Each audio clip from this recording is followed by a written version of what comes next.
everybody. Eric Sutphin here, moderating International Tourism Resource Network's panel regarding how to remote work more efficiently and still maintain a sticky culture. We have some wonderful panelists from across the industry that are going to bring to life this concept for us. While we wait and do a little bit of housekeeping here, I will introduce our panelists and the framework here for us. We have joining us today Jason Persia, Travis King, Tammy Canavan, and Rob O'Keefe to be able to bring a variety of perspectives. This topic is certainly a timely and relevant one as the industry and many industries are having to navigate how we collectively work remotely. Some are returning back to work, some part-time, some full-time, some part-staff. But for the most part, the industry has significantly changed how we are being able to work from home or remotely, and to change the context of how we are communicating and working within our organizations. Some for the better, some for the worse. Today's panel will highlight some best tips and tricks and some great takeaways for you all to understand some great methodology on how to effectively use Zoom or whatever online video conferencing software your organization is using to its highest and best use, and at the same time really continue to create a sticky culture. How do you have the same nuances and community, the culture that you have fostered in the work environment? Without further ado, I will introduce our incredible panelists and give some context about themselves. Joining us from Sprawl Consulting, we have Jason Persia and Travis King. Jason hails from Chicago and has spent most of the last decade living abroad and helping small companies successfully scale their operations. His professional background covers a range of industries, helping from a well-rounded skill set. Most recently, he has worked as the Global Director of Programs for Remote Year. Really great program there. Always on the lookout for new adventures, Jason and his flight dogs in the Arctic Circle worked on a corn farm in Uruguay and gone rafting in Bosnia countryside. Now he's trying to leverage his 6 years of remote work experience to help companies transition their workforce into the future. Also joining us from Sprawl Consulting, Travis King has a background in youth work, a master's degree in nonprofit management, a Frisbee with him at all times, and a hardcore love of travel.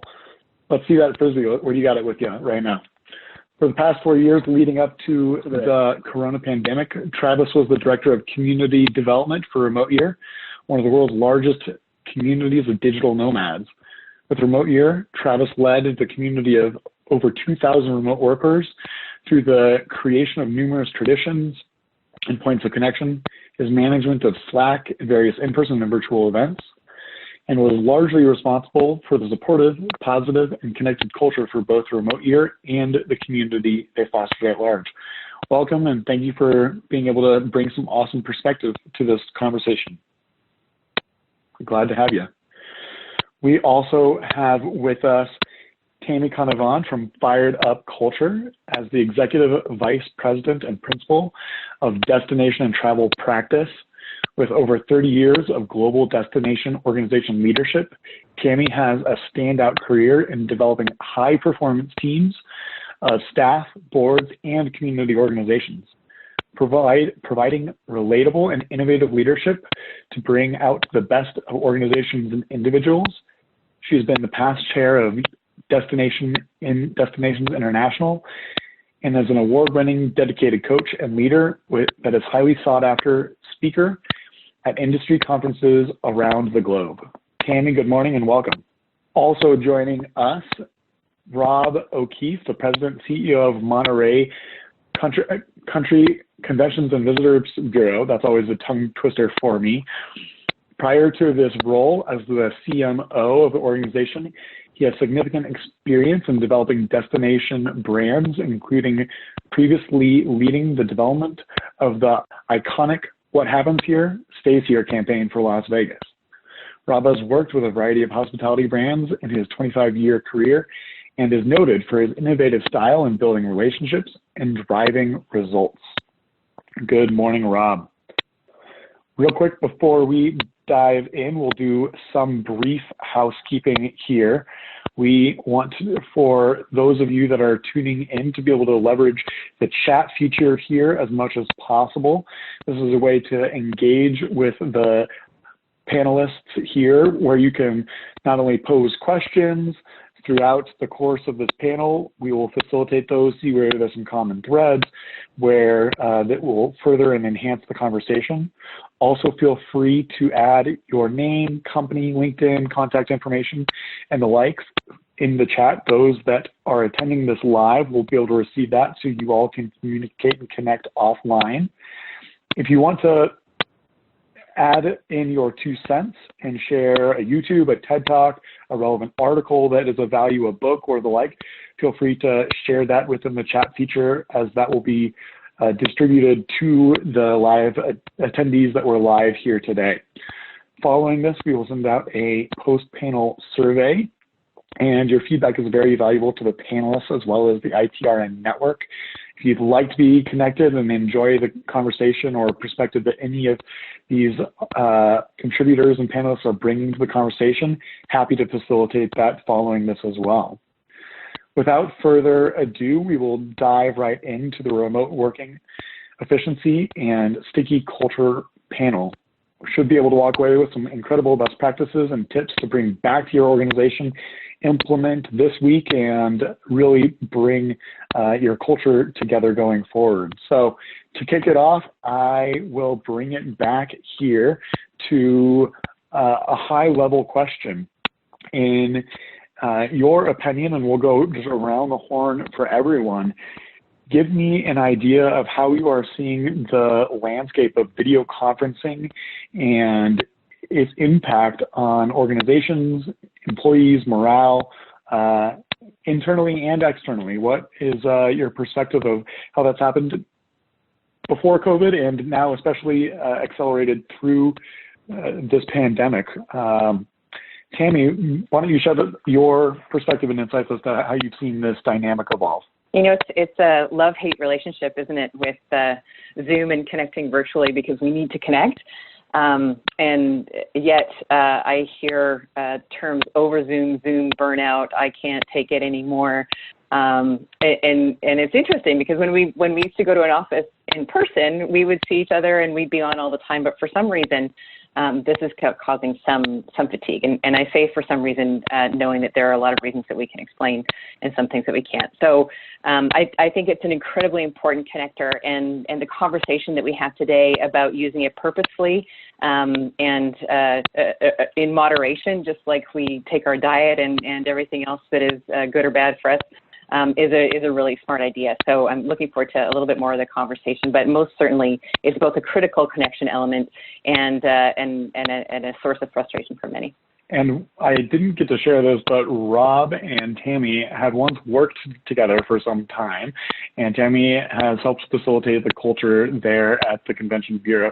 Rob, what's your perspective? How have you seen the landscape change with remote working and the use of video calls and conferences? Well, it's interesting because we had a distributed workforce to a degree for well before COVID. So people would remote video in from different parts of the country, and they were sort of seen as outliers because they didn't necessarily feel the energy of the room. And then after COVID, and with everybody going to video conferencing, we all have that shared experience now, and it's really sharpened, I think, everybody's sensitivities relative to that connectivity, because there is, initially at least, there's a lack of energy, not in the room. But what we've worked on doing is trying to enhance, create video energy, and there's a variety of techniques we've tried to employ so that everyone's heard the the phrase sucking all the energy out of the room. We've been focused on trying to put energy back into the Zoom and make it feel like we're all in the same place, at least as much as possible.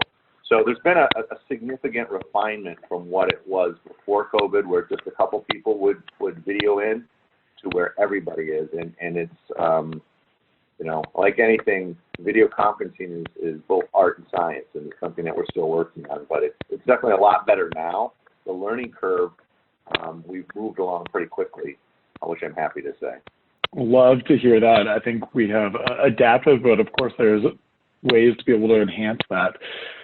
Gentlemen from Sprawl, what are your perspectives? Jason and Travis, how have you guys seen this? Because you guys have been doing this for years now. So from your perspective, shed a little light on how you've seen other organizations adopt this, or even the transition for you all through this time. Yeah, that's right. I mean, I've been working remotely and doing video calls with my last company, Remote Here, for the better part of the last decade. And one of the things that we see from all the companies we're talking to is people are still learning how to effectively work on video calls, right? They used to have a very defined role in a company's workflow, and that was for something that connecting with a contractor or somebody overseas, but you're in the office. And I think what we're seeing is the same meeting burnout that people had before. Now they're getting meeting burnout on Zoom. We're placing all of those meetings in person, and people are still learning how to collaborate effectively, how to start off a meeting, how to take notes, how to share information. And I'm sure we're going to get to some of those best practices in a little bit, but I think really that thing that's stuck out so far, just that learning curve of how to do all of those things that you normally do in a meeting, how to do them the same way or as close as possible over Zoom. I'll just second what everybody's been saying. I agree entirely with what Tammy and Rob were offering up along with Jason. And yeah, I think like my biggest reflection when you asked that question, Eric, is just the massive gulf still between how certain companies, certain teams take video calls and the culture that they have behind it, and then other companies and other teams. Sometimes you join a video call and 3/4 of the screens are black and you can't even tell if like you're talking to people or like what's really going on. And other times there can be sort of like a fun energy with video call and people like knowing how to be on mute and come off mute and kind of like jumping in and creating sort of like a nice energy like Rob was referring to, where it actually feels kind of like a collaborative, fun environment. And you can really feel like that sense of human connection, even though you're behind a screen in your pajamas at home or wherever you might be. But yeah, I think there's just still a lot to learn, which kind of, I think, echoes what all three of the other panelists were saying before I jumped in here. But yeah, I think, we're still in that, like, I think Skype came out in the early 2000s, and I remember feeling like that was like some incredible technology, like didn't even know what Estonia was a country back then, but they had created this technology, and now it's like replaced the way we do work almost, fast forwarding 15 years and going through a pandemic and all this. So it is something that I think whether you love it or hate it, that's kind of like, I think, a constant refrain to that Tammy mentioned. Whether you love it or hate it, you kind of just have to get used to it and try to like squeeze the goodness out of it and mitigate any of the bad sides of it that you don't really like. And I think there's definitely tons of ways to do that, which is kind of that best practices conversation we'll get to. I think all of these have some great depth to it, and certainly could be their own panels. So we'll cover as much as we can get to here today. No doubt, the disruption of not being in the office has created some turmoil. Certainly there's some departments that are able to work fine just at home or without collaboration, but there's certainly some key conversations that really are fostered better in person. And that culture, at first, people were excited, people were working more effectively from home, and everyone was watching it closely, and that dwindled thereafter because they weren't picking up their kids or having office spaces. So keeping that efficiency, keeping that cohesiveness and collaboration at kind of its peak and that culture. Tammy, share with us some of the recommendations, some of the practices you all work through at Fired Up Culture and the organizations you play with to maintain that same zeal that everyone had once they were able to work from home and were just hyper productive in using their time and video conferences effectively that first like 4 to 6 weeks. How do we keep kind of on that high and people energized virtually? Well, it's And I really think that that Trevor and Travis are going to have Travis and Jason are going to have some really great advice, because that's what they do. At Fired Up Culture, we talk a lot about how do we make sure that we're still engaging our mind and our heart. And I know that sounds a little fuzzy, but it kind of is. And this is really important, is just being really intentional and respectful about the time that we invest in face-to-face communications, whether that's through Zoom or Skype or whatever other software that folks are using. But also being conscientious of when you don't need to do that, and can you go for a walk together on the phone, or can you have a conversation that way, and still re-engaging, encouraging people to engage in the ways that they used to, but separately, if that makes any sense. Also, just making sure that we're setting aside time for listening to one another. Sometimes when we arrange a conference call, we jump right into business and we forget to have a conversation about the sidebar stuff, or we might be in a little bit of a hurry and forget to ask more questions or be more curious. So always encouraging folks to maintain that relational connection that they have with one another. We talk a lot about how to set each other up for success, and that's really about shared values and about understanding what each other needs. Understanding how some people might really be suffering from some of this isolation, and allowing for some, just giving some allowances and some empathy for that, but also recognizing that some people are really burned out on it. So we talk a lot about encourage conversations between one another on how can people really have a deeper understanding of the needs of their coworkers and their colleagues and their clients, and just be very, very respectful about the time that they're taking, particularly on video. I know that my friends are going to talk about this, but keeping your camera on, shutting off your email when you're on calls, any distractions that you can possibly remove are really important, because it's so much more critical to be present, because people can't always see if you're glancing at your phone while they're talking or other things. So being conscientious about that respectful communication and the time that you're giving people, and being fully present. There's a lot to say, but I know my colleagues have a lot to say too, so I'm going to yield the mic. Yeah, I mean, I'll just plus one for what Tammy said there.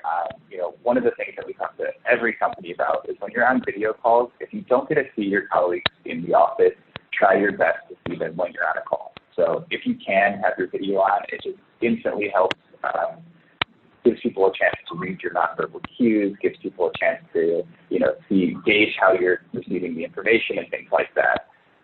And also starting every call and ending every call with a little bit of conversation in the same way you would in an in-office person. You don't have the water cooler. You don't get to have those little chit-chats, talk about your weekend. And it's really important to encourage the team to bring their whole selves to work, because at the end of the day, it's still essential to try to build a shared team identity, and it's just not the same when you don't have that office to do that. So looking for those little opportunities in Zoom calls really help with that.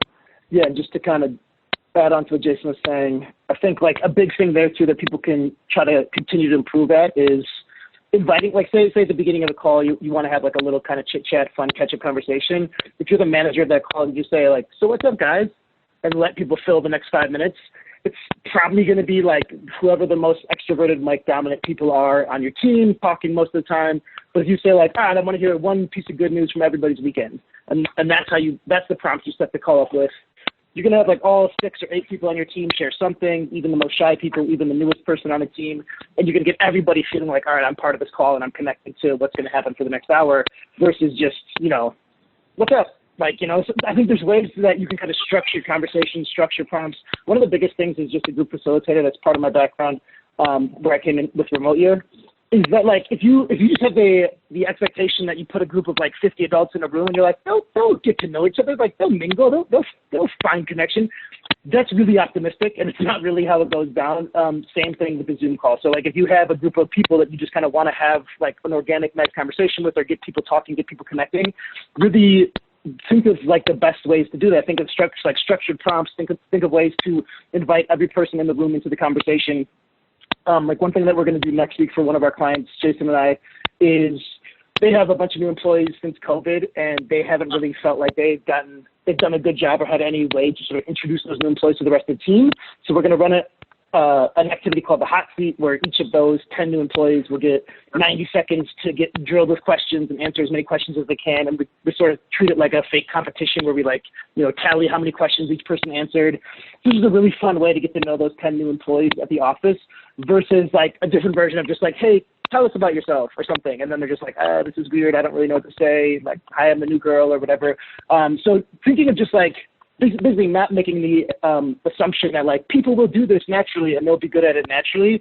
You as like the manager or you as like a cultural ambassador for your organization really sort of take the lead and find out what the right questions are, what the right ways to structure an hour-long call are, so that there are designated fun, like times for fun and times for culture and times for bonding, because it's not necessarily just going to happen organically. Sometimes you might have the right people in the room where people are sort of good at it and they can pull each other into fun conversations. But in general, it's not really how it goes down. There was a lot there, and I love all of that real-world application. Rob, anything to further that in your organization? You guys have been doing this for some time. Is there anything on Zoom calls or how you guys continue to build culture, even while it might be virtually? Yeah, we, I guess I'm adding on a little bit to what's already been said in terms of being intentional. You really have to think in advance about the dynamic of the workspace, which is essentially your computer screen, and the people that are involved. And engagement is super important. You have to, the person who talks the least, and I think Travis hit upon this, you want to engage that person. You got to be thoughtful about it before you get into the meeting. Put a lot of thought into how do you bring everybody into the conversation in some way, shape, or form, because it's that person or persons who are maybe talking the least may also feel the least engaged. And if they feel the least engaged, you're not getting the best out of them. And everybody on the screen is there for a reason. So you have to prompt them. If they're in a normal meeting, the person is not saying anything. That's difficult, but on a Zoom where they're sitting in a room by themselves, probably like I am right now, like most of us are right now, they feel isolated, and you want to bring them in. You want to bring them in because it adds energy, but also that in a work environment, they work with you or they work for you, and they've got contributions you draw out of them. So I think engagement really is super important. And also, given how long meetings are, know your time limits, know your team's time limit, and take breaks. Give people a chance to stop, to turn their video off and go fill their coffee cup. Be thoughtful about that, because a long meeting in a conference room is an hour and a half, 2 hours. Zoom, it's almost half that time. A long meeting on Zoom be 30 to 45 minutes. And so you got to really sort of inject those breaks, because there's only so long people can take mentally and physically engaging in a computer screen. So it's all about intentionality and really put some thought before you have the meeting, more so than you might have pre-COVID days. It's funny because we do so much of this in person when we're in our offices, yet translating that virtually online, like you said, unless you're intentional, it's not going to take place. You have to really have a framework. And so with that framework, I'd love to bounce it back to you guys. What are some best practices, tips throughout the Zoom process? And we keep using Zoom, any video conferencing software that your organization uses. What are some great tips and tricks that will enhance how people are able to effectively use it, whether that's in hopping on, in conversing, or in being able to leave the dialogue? Perhaps, I know you guys have really talked about things like, muting yourself or being able to get attention and kudos. So I'd love to have you guys share some of those and how the attendees can be able to implement those into their own organizations or adapt to them as they see fit. Yeah, we definitely have a few of those that we can talk about. This is one of the things that we talk to a lot of clients about, how to effectively run Zoom meetings. We already talked about, making sure your video is on whenever possible.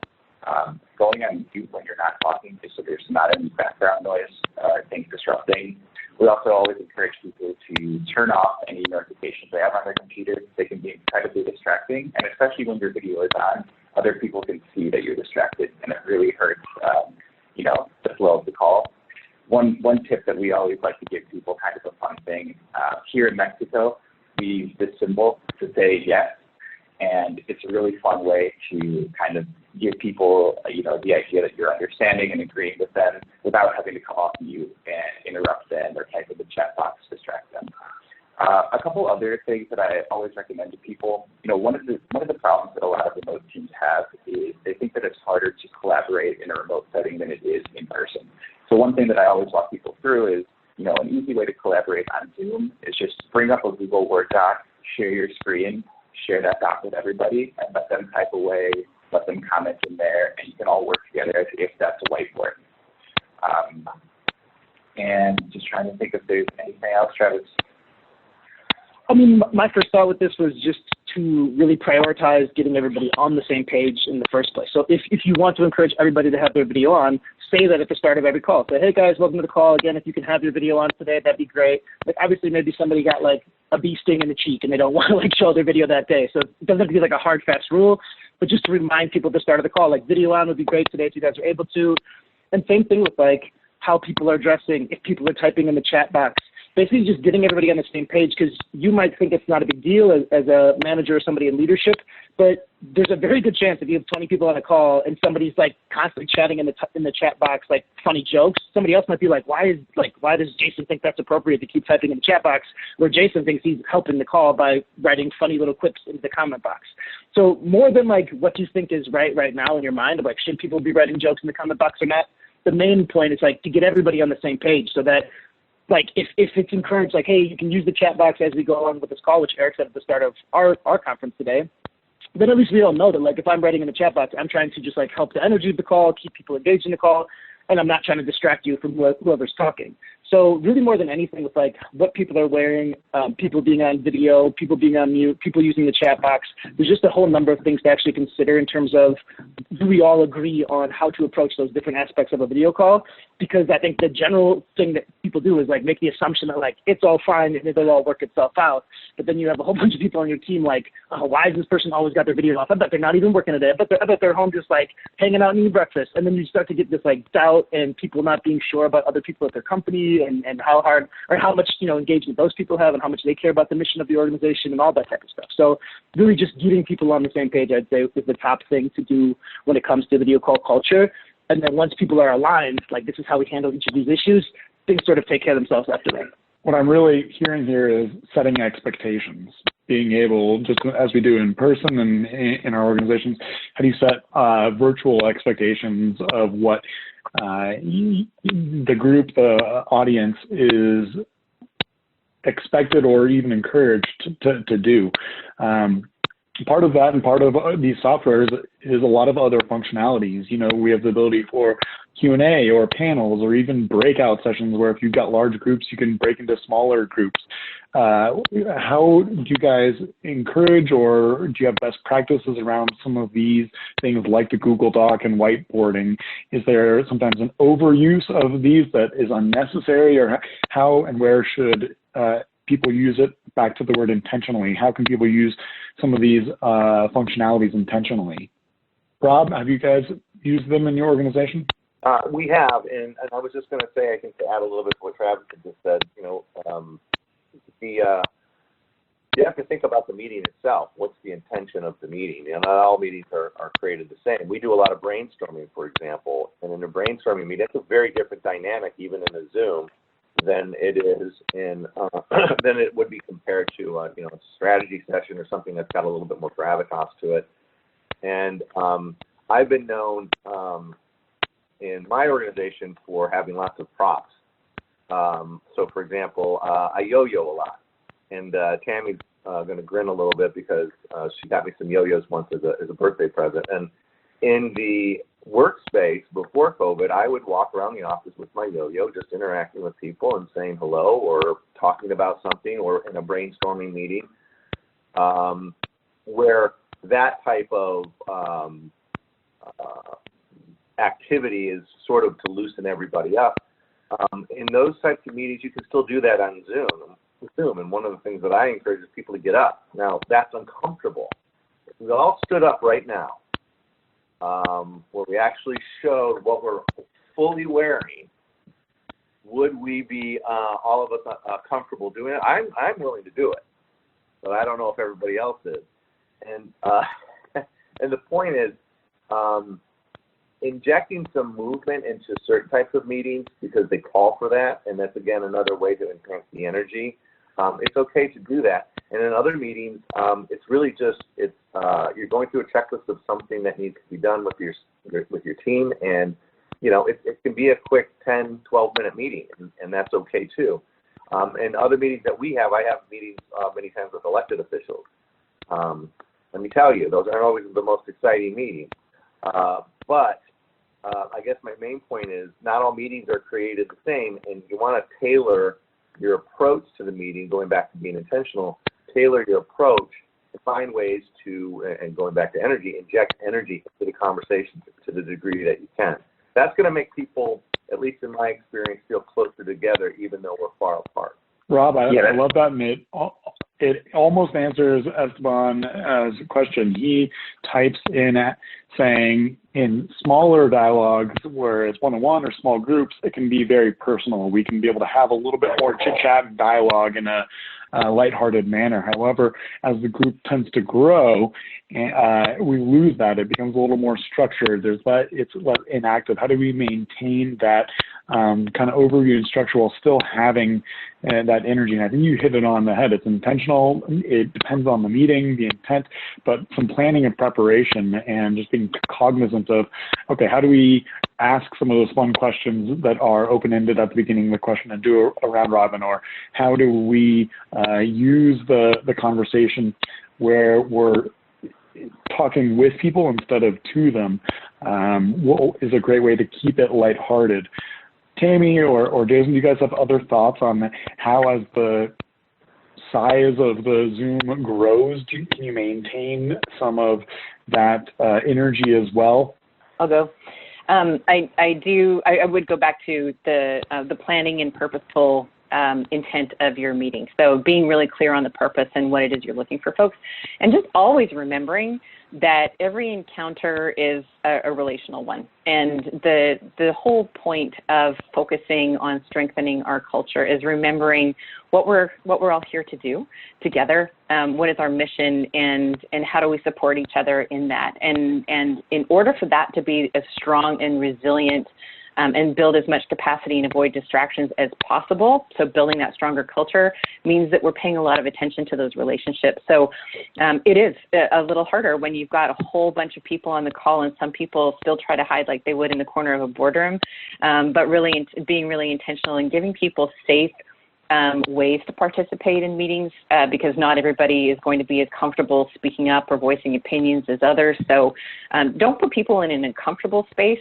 put them in a safe space, but be really intentional in ensuring that everyone that should participate does. Sometimes you're just broadcasting information, and that's okay.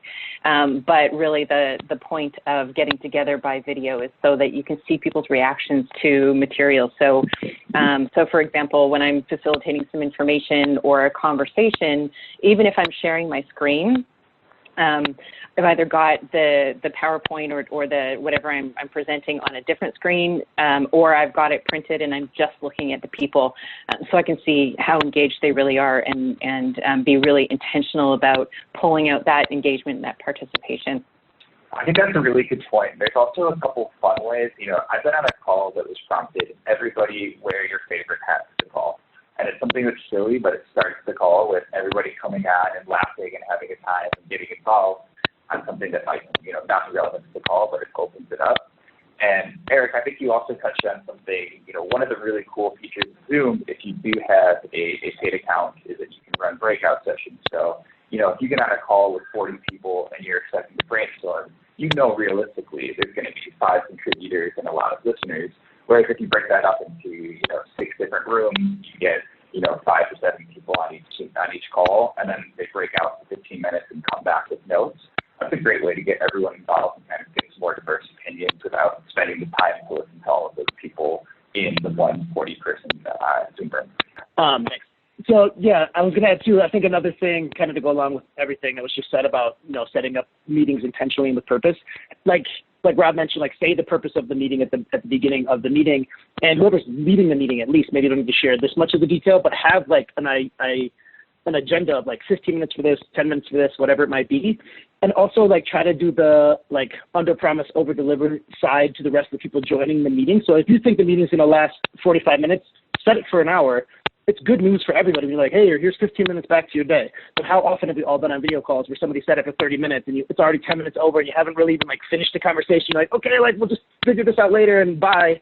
Like that's not a great feeling for anybody on the call. So I would say always like set it for longer than you think it's going to last and give people back their time, because that just is good news for everybody on the call. And try to stick to an agenda and have that preset before you even jump into the meeting, like Rob was mentioning a bunch of just like having a real intention behind what you're going to structure the hour to get done. And the last little idea that I was going to bring up that we used to do it remote here, and Jason and I do with some of our clients now, is say you have a pretty big meeting, 30 people, 40 people. The chat box is a really great feature that is getting underutilized today even. So jump in there and write some stuff on the chat box. But one thing we would usually do is say there's a new announcement or something new happened or a new brainstorming idea. We could say like, all right, everybody on the count of three, type in like the first word that comes to mind about this new project we're going to start. And like 3, 2, 1, and then everybody types a word, and whoever's kind of running the meeting can read all those words, and it's just kind of funny. Or on a scale from 0 to 10, how do you feel about this new program that we're about to launch tomorrow? And everybody can write down, what they feel about that. So it's just a way to also get engagement when obviously you can't have 30 people talking at the same time on a Zoom call. I've seen the chat box and the breakout room be a really great way for longer meetings. When we're talking about Zoomed out or all these webinars or half-day conferences that are going on, if it's longer meetings and people are getting that fatigue, to have those breakout sessions or to take a break itself and then get people back, have a dialogue, to just as we would in person, to be able to break that up. But it does further that, it's more taxing. It's a way different dynamic than in person. So with that, there are some things that it's certainly conducive for. There's other meetings that are way better done in person, but sometimes we don't have that luxury.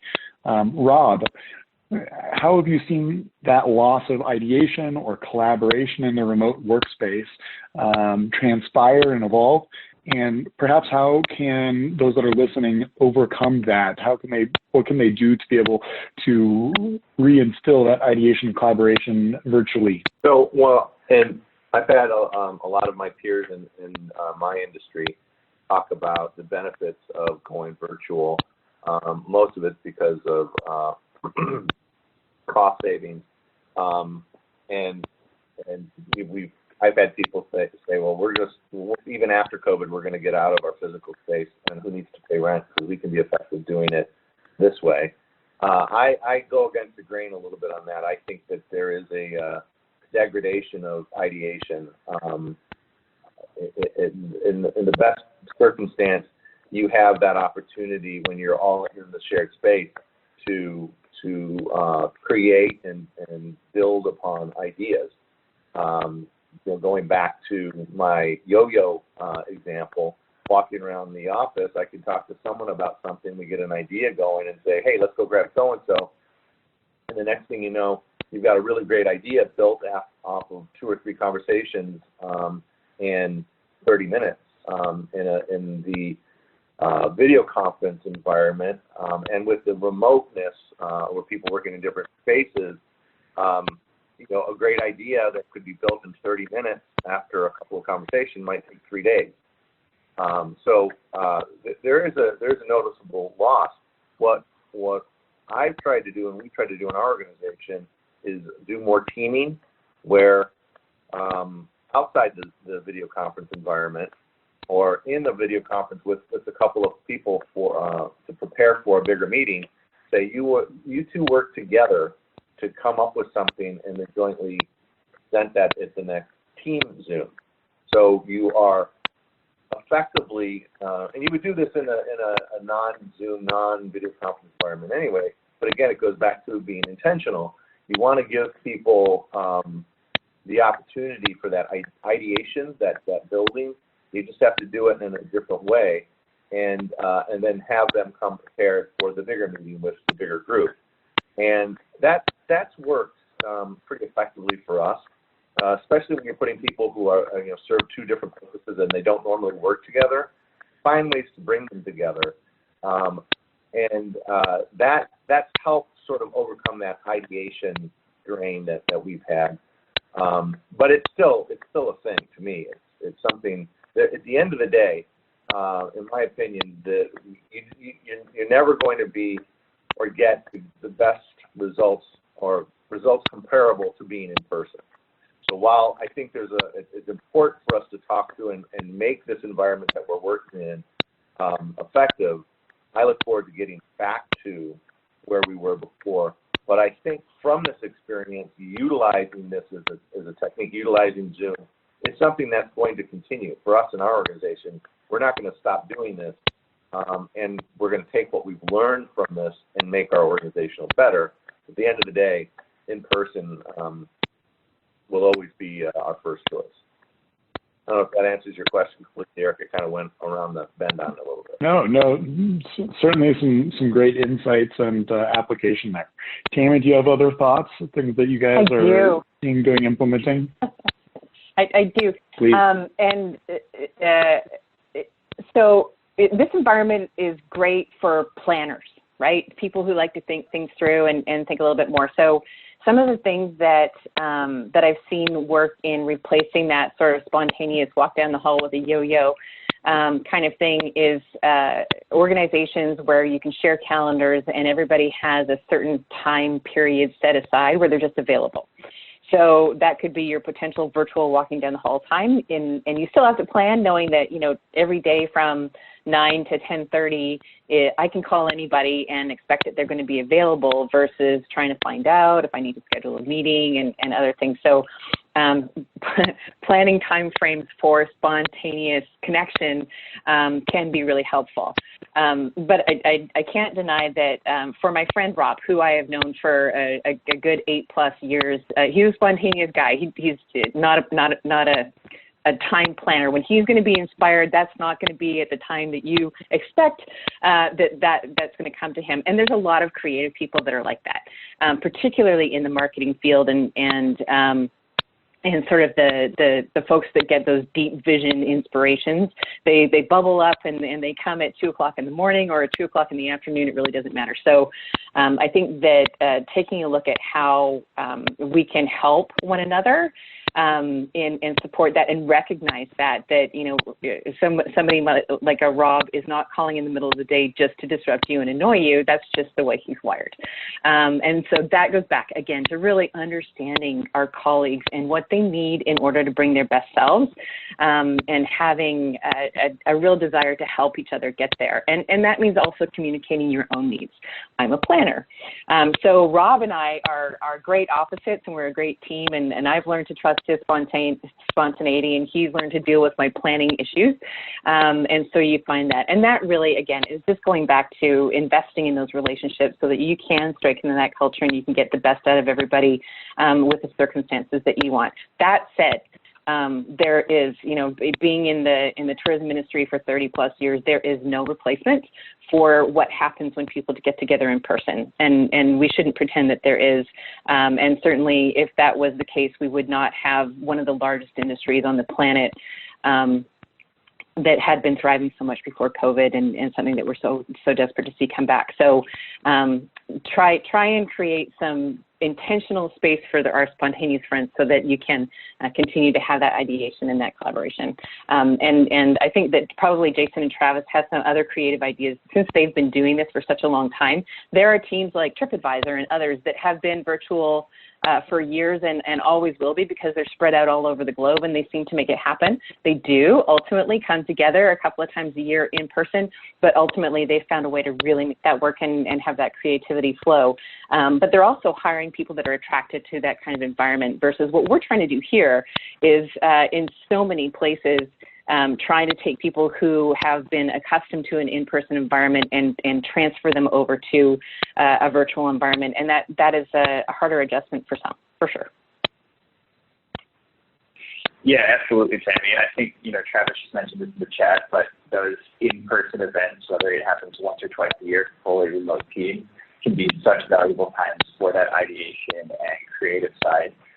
But one of the things that I've really noticed kind of along those lines is when you're working remotely, and especially with a distributed team, a lot of that work is asynchronous, which means it takes longer for every step of the process. So one of the things that we often encourage clients to do is, make sure that they're empowering their people when they have an idea. Make sure that they have the authority to try to run with that idea and take on some ownership, so they don't have to wait for that, chain of approvals that might take 2 or 3 days before they can even really start on that project. Yeah, and I'll jump in too. I think we've talked a lot about just video conferencing and Zoom and the power that these platforms give to remote teams. The one tool that I think is almost equally as important or as powerful that we haven't really talked about is Slack or Microsoft Teams. Like Teams to me is just like a slightly worse version of Slack. But if you guys have used either of those, they're sort of like a super fast, fluid communication platform where I can just write Tammy and say, hey, Tammy, you got a second? She'd say, yeah, what's up? I'm online. And then if we start to bounce an idea back and forth in written form, we can say, hey, let's jump on a call. And, you can kind of try to speed up those communication loops. I think Rob hit it right on the head what he was saying about, you can stop at somebody's desk and have, something that could take place over 3 days virtually happen in 30 minutes. I think tools like Slack or Zoom can really help you get somewhere closer to how fluid and how fast the comms can be in person. But in this whole conversation in general, I'd say that back before the pandemic and the way a lot of industries worked, a lot of work was getting measured by watching people work. So I think one of the biggest benefits of this kind of remote revolution and the future of work is that now we have to come up with better systems for accountability for people that we work with, people on our teams, and measure work by what did you get done? How many projects did you get done? How many clients did you reply to, or whatever it might be, those metrics that you can set up. And then also, last night I was working on a project till 8:30, 9 p.m. at night, where normally in the office setting prior to this time, it's not a time that anybody's normally productive. That's the time when you're watching, whatever might be on TV. So I just really love some of the things that remote work has done for work in general in terms of you get to choose when you're feeling most inspired and most productive, and you get to choose how you're going to measure what's getting done in your industry and in your team. And those things are hugely beneficial, I think, to the way all work's going to get done going forward. And it's sort of again, back to the point I made earlier, it's taking the good things that come with this remote setup and this remote environment and trying to mitigate any of the bad things. So using those faster communication platforms like Slack and Teams is definitely going to help speed up those comms loops. And just working when you feel inspired and not feeling like you're so stuck to a 9-to-5 schedule. Those are some of the things that I really love about the future of work and some of the things that Jason and I are trying to get our clients to really embrace and really ride the good side of this remote wave. If I could add something, when we talk about tools to use for better communication, there is this thing that is sort of having a rebirth. It's called the phone. That's always there. And I think we need, and we've done this, to remind ourselves and our teams that sometimes you could just pick up the phone. You don't have to set up a Zoom. You don't have to set up an invite. Like what Tammy had said earlier, if you put on your calendar that you've got open time, you're available, someone can just give you a call, give you a ring. And in some ways, in some conversations, that's almost more personal than a Zoom, because you're, in a lot of instances, unless you have your phone on speaker, you're talking to somebody. You almost feel a little closer to them. And depending on the type of communication you have, you want that connectivity. And sometimes, oddly enough, even without video, the phone kind of conveys that. So that's a tool that I don't think should be overlooked in creating interconnectivity between teams during this COVID world that we're in. I'll just add to the phone. Rob, we have these computers. You want us to go back to our phones? Yeah. Crazy. Pagers are next. The new I version love of what Tim you shared about. I love what you shared about being intentional with meetings and setting times for either just a block of the ability for people to reach out to you where you don't have dedicated meetings, can answer emails or take calls or whatever. There are also ways I've seen organizations have, creative brainstorming sessions around a topic or an event or something to better the organization, and they dedicate that time, to just have some ideation around that without an expectation of being able to completely get there. You guys also have seen, happy hours. There was a lot of people at work or even just personally that were doing wine happy hours through Zoom amongst their friends at the beginning of the pandemic.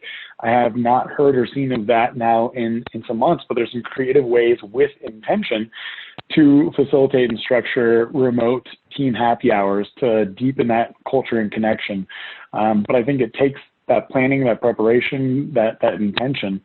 Have you guys facilitated other happy hours or unique ways to build that beyond just, drinking wine together? Yeah, I think it's really important. We've always joked about everyone's been to a happy hour, and usually it's just a few people talking, and it's a little bit weird.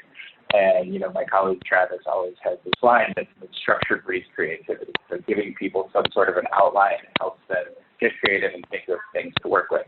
So, for example, one of the workshops that we often lead is a story slam.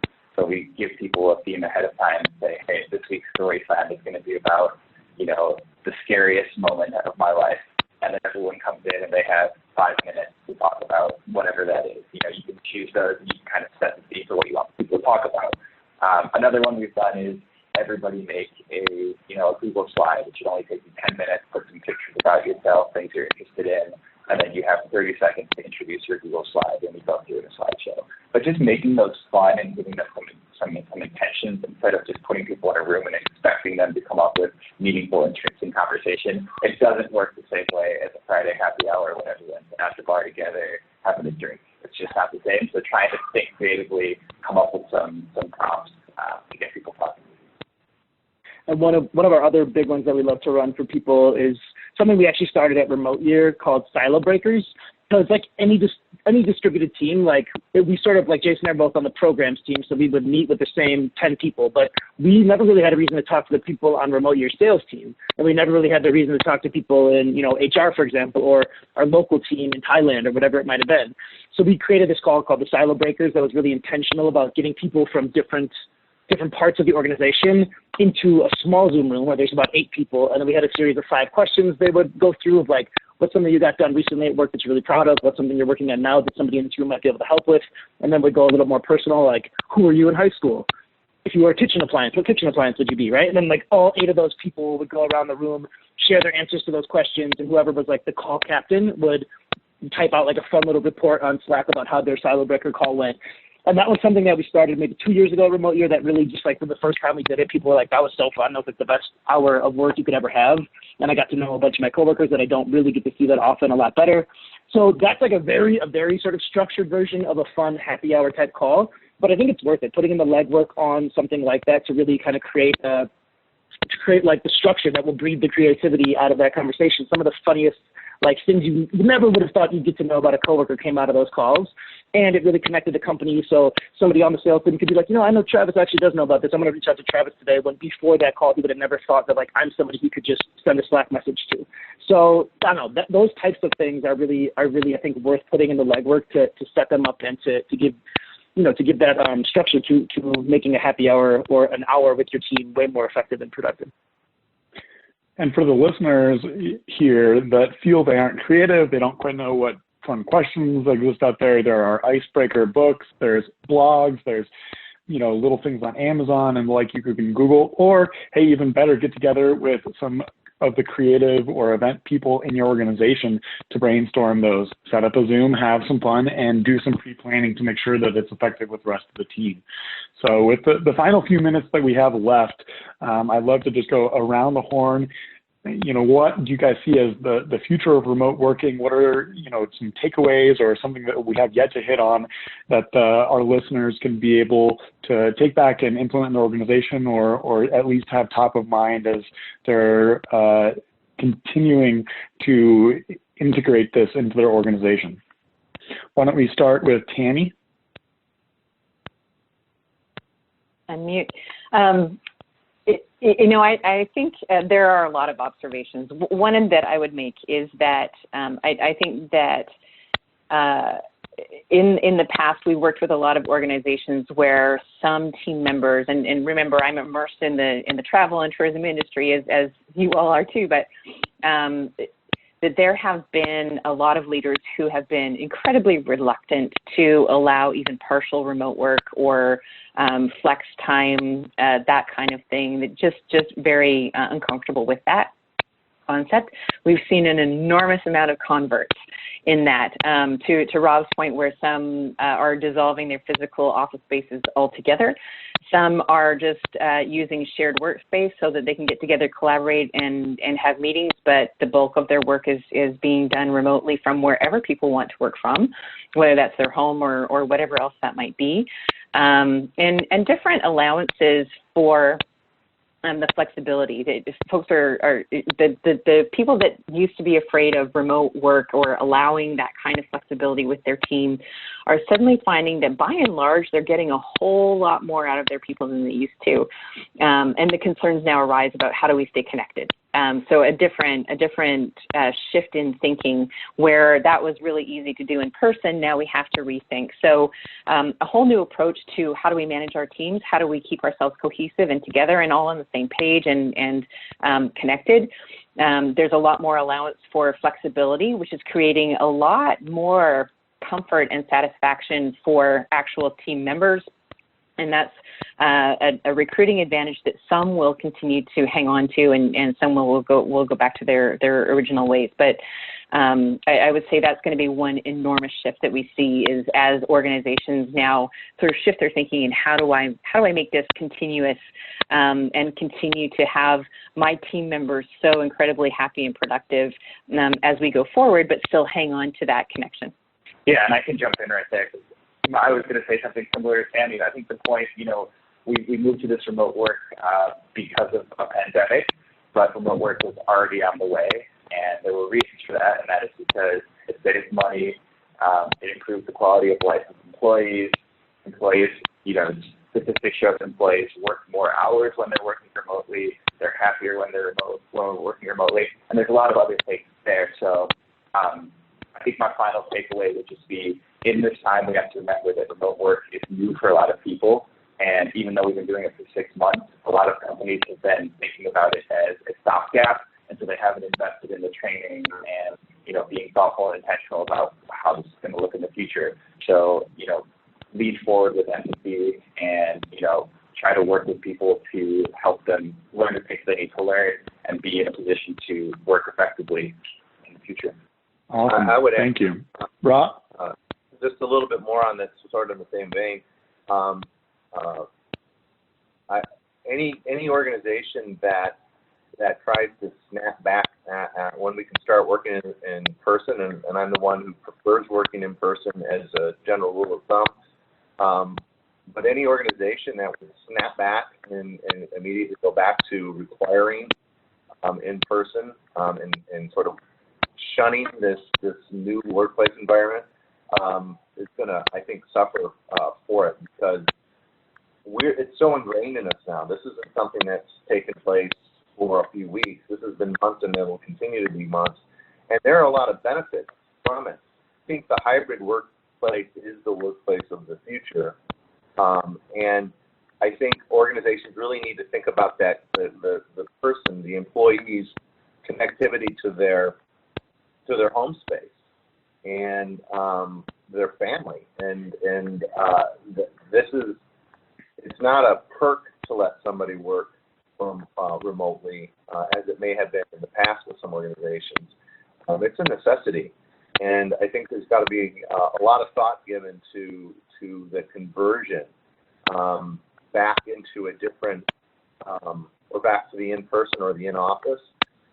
It's a process that's going to take, and each organization is different, each team dynamic is different, but that's really something that needs to be given a lot of thought, that transition. And I know that's what Travis and Jason specialize in, so a little plug there. But my advice would be, if this is something that's going to take a lot of time, we're in an entirely new dynamic, and we're not going back to the way it was before. And that's something that we have to be mindful about, and again, intentional. Thank you. Travis, final thoughts and words. Yeah, I'll just add this part. I think it is the future, like Rob was just saying. We're not really going to be able to go back to what it was. And acting like it's not a challenge is also not helpful. So, like, there are challenges that come with this. And, you know, to the point of this conversation, the culture side is harder to get right in a remote environment. And one little just last kind of thought about that is, I think previous to COVID, we used to think of culture as like somebody's job, like somebody in HR. It was like their job to make sure the culture was good here. And that really can't be effective anymore. I think you need to try to encourage everybody on your team and everybody in your organization to take the culture on themselves, to be a cultural ambassador for the organization, to show up as a three-dimensional person as best they can in this virtual world and do fun things. You know, like post a picture of themselves in high school and say, all right, now it's Tammy's turn to post the high school photo, and like whatever it might be, fun little things like that, and encouraging everybody at the organization to take on the challenge of making the culture right, even though we're going to have to be remote, you know, for the foreseeable future. Well, I am fired up. I know Tammy is as well. You guys have been incredible in sharing some awesome insights here into how to more efficiently and effectively work, some great tips that everyone can bring back to their organization and be able to increase the culture, the stickiness, the effectiveness of their conversations. So thank you all for your contribution, your impact on the industry. For the attendees here that would like to engage with our panelists, here is their information. You can be able to connect with them, find them on LinkedIn, go to their respective websites, and I know that they would be thrilled to be able to connect with you guys and continue the dialogue and see how to assist you and your organizations. For more resources and effective ways to be able to transition through the pandemic, create more stability in your organizations, feel free to visit itrn.global. We've got a variety of topics and resources for you with other panels around hospitality and the new conditions and circumstances we are in and how to navigate those. So encourage you to visit that or our YouTube channel.